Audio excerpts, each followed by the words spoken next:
ಆತ್ಮೀಯ ವೀಕ್ಷಕರೇ, ತಮ್ಮೆಲ್ಲರಿಗೂ ಸ್ವಾಗತ ನಮ್ಮ ಯೂಟ್ಯೂಬ್ ವಾಹಿನಿಯಲ್ಲಿ. ವೀಕ್ಷಕರೇ, ಇಂದಿನ ಈ ಒಂದು ವಿಡಿಯೋದಲ್ಲಿ ಕರ್ನಾಟಕ ರಾಜ್ಯ ಸರ್ಕಾರಿ ನೌಕರರ ಮತ್ತು ಪಿಂಚಣಿದಾರರ ಕುರಿತು ಒಂದು ಬಿಗ್ ಬ್ರೇಕಿಂಗ್ ಅಪ್ಡೇಟ್ ಅನ್ನು ತಮ್ಮೊಂದಿಗೆ ಶೇರ್ ಮಾಡ್ತಾ ಇದ್ದೀನಿ. ವಿಡಿಯೋ ಬಹಳನೇ ಇಂಪಾರ್ಟೆಂಟ್ ಆಗಿರುತ್ತೆ ವೀಕ್ಷಕರೇ. ಸೊ ಹಾಗಾಗಿ ವಿಡಿಯೋನ ಕೊನೆವರೆಗೂ ವಾಚ್ ಮಾಡಿ, ಅದರ ಜೊತೆಗೆ ನಮ್ಮ ಯೂಟ್ಯೂಬ್ ಚಾನಲ್ ಅನ್ನು ಕೂಡ ಸಬ್ಸ್ಕ್ರೈಬ್ ಮಾಡಿಕೊಳ್ಳಿ ವೀಕ್ಷಕರೇ.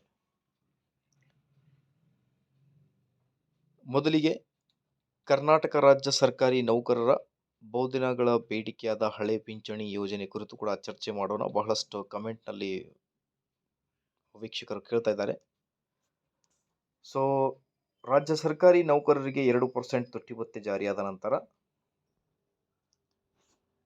ಸರ್ಕಾರಿ ನೌಕರರ ಸಂಘದಿಂದ ಒಂದು ತುರ್ತು ಗಮನಕ್ಕೆ ಅನ್ನೋದ್ರ ಬಗ್ಗೆ ಒಂದು ಮಾಹಿತಿ ಬಂದಾಗಿರುತ್ತೆ. ಅಕ್ಟೋಬರ್ 27, ನಿನ್ನೆ ಅಷ್ಟೇ 2% DA ಈಗ ಪರಿಷ್ಕರಿಸಿ ಆದೇಶವನ್ನು ಹೊರಡಿಸಲಾಗಿದೆ.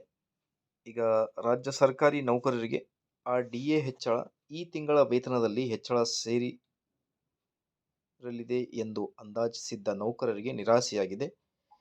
ಈ ಕುರಿತು ಕರ್ನಾಟಕ ರಾಜ್ಯ ಸರ್ಕಾರಿ ನೌಕರರ ಸಂಘ ಮಾಹಿತಿಯನ್ನು ನೀಡಿದೆ ಅಂತ ಅನ್ನೋದ್ರ ಬಗ್ಗೆ ಒಂದು ಮಾಹಿತಿಯಾಗಿರುತ್ತೆ ವೀಕ್ಷಕರೇ.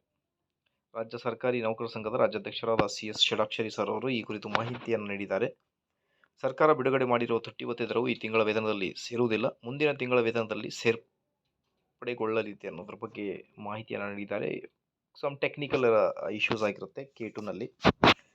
ಈಗ ರಾಜ್ಯ ಸರ್ಕಾರಿ ನೌಕರರ ಹಳೆ ಪಿಂಚಣಿ ಯೋಜನೆ ಒಂದು ಪ್ರಮುಖ ಬೇಡಿಕೆ ಆಗಿರುತ್ತೆ. ಸೊ ಜಾರಿಯಾಗುವುದು ಯಾವಾಗ ಅನ್ನೋದೇ ಒಂದು ದೊಡ್ಡ ಪ್ರಶ್ನೆ ಆಗಿರುತ್ತೆ ವೀಕ್ಷಕರು.